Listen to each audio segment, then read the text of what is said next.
আসসালামু আলাইকুম।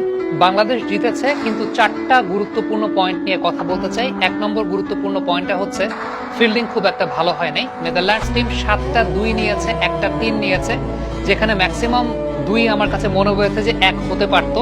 ফিল্ডিং নিয়ে অনেক কাজ হয়েছে, ফিটনেস নিয়ে অনেক কাজ হয়েছে, কিন্তু এই জায়গাটায় দৃশ্যমান উন্নতির জায়গাটা আসলে আমি দেখতে পাইনি। যদিও জাকের আলী অনেকের ক্যাচটা দুর্দান্ত ছিল, সেটা থেকে অনেক কিছু শেখারও আছে, অনফিল্ডের পর্দায় ভিডিও আসবে সেটা নিয়ে। কিন্তু সত্যি কথা বলতে যে 2 গুলো হয়েছে তার মধ্যে অনেকগুলো 2 1 হতে পারতো, 1 হওয়া উচিত ছিল।